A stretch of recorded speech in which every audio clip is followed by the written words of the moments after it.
combat search and rescue. We can roll into anything because we train in so many different scenarios. Each based on real war zone events. Urban rescues. Rescue. Water rescue. One PJ out, two PJ out. Everyone is willing to, give their life, the ultimate sacrifice to go try to save someone else's. Ground rescues. Those 2 aircraft coming in to pick us up, that was one of the best sights I've ever seen in my life. And special covert missions. Troops in a tree line. LT's marking target. All of this is geared towards getting back one person. Like A-10 pilot callsign Chalks. His heads-up display or cockpit video seen now for the first time. There is some breaking news coming out of CENTCOM. An A-10 Warthog or tank buster, the one that was seen or like it over the skies of Baghdad this morning, has crashed. Chalks hit by a SAM surface-to-air missile during shock and awe. It was pow. I mean, it hit. It was like the big hand was out in the sky and just swatted the airplane. His wingman, Dono.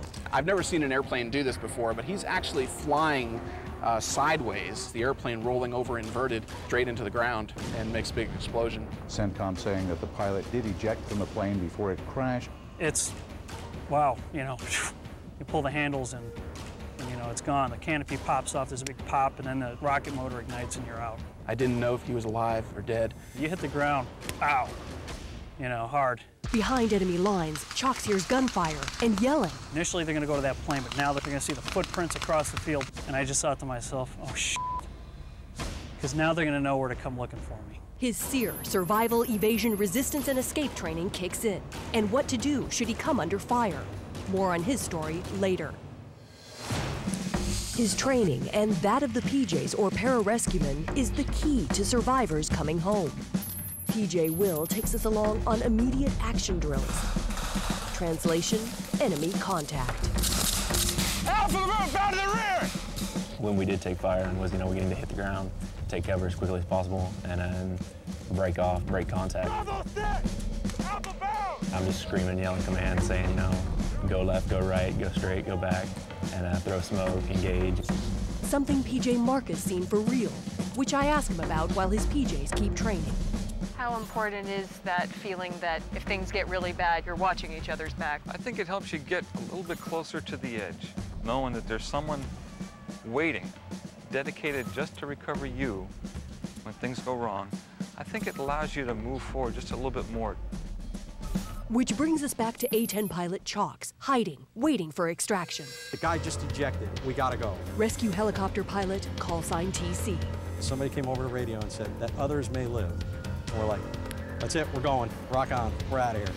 U.S. soldiers fighting nearby found Chalks and alerted TC's team.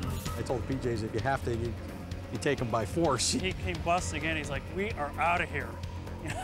He almost grabbed me, and I was like, well, hold on a second. He's like, no, we gotta go. I've seen the PJ, it's literally a relief. That vulnerability, oh God, I'm gonna get tortured, exploited, it evaporates. CENTCOM saying the pilot has been safely rescued. But not before getting shot at again, this time in TC's rescue helicopter, or Jolly. All of a sudden, beep, beep, beep, beep, and boom, things start flying off the airplane, and you're jinking and jiving again. The battle doesn't end just because you get to sit down in the Jolly. He told me, he says, the only thing that was going through my mind was, oh Lord, everything that happened to me today, I'm gonna die in the back of this helicopter with these guys. Chalks wingman, Dono. When he got off the helicopter, I was just so happy to see him. Just to see my best friend come back was amazing. Chalks and others alive today because of combat search and rescue teams, like these soldiers whose Chinook crashed in a sandstorm in Iraq. The cousin of former U.S. Vice President Al Gore, whose convoy was attacked. In Afghanistan, a Navy SEAL hiding in a village after an ambush and shootout killed his team. And British paratroopers in a minefield, limbs missing, all critical. What's the price of a life?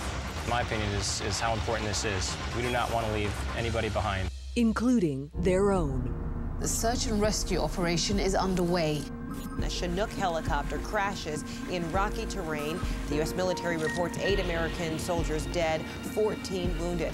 Among them, 1 PJ killed, Air Force Tech Sergeant Scott Duffman, and 2 PJs critically injured, PJ Dan, training for Afghanistan, was one of those hurt. We'll put our own lives on the line. You know, we'll live up to our motto that others may live.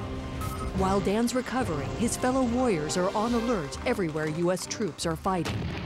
And they're ready to help back home, from Hurricane Katrina to Mount Hood. A rescue effort is underway as we speak for 3 climbers. To standing by for every NASA shuttle mission to rescue or recover astronauts. Wherever people can go, we can get there to get them out. Someone's having their worst day, we need to be having our best day.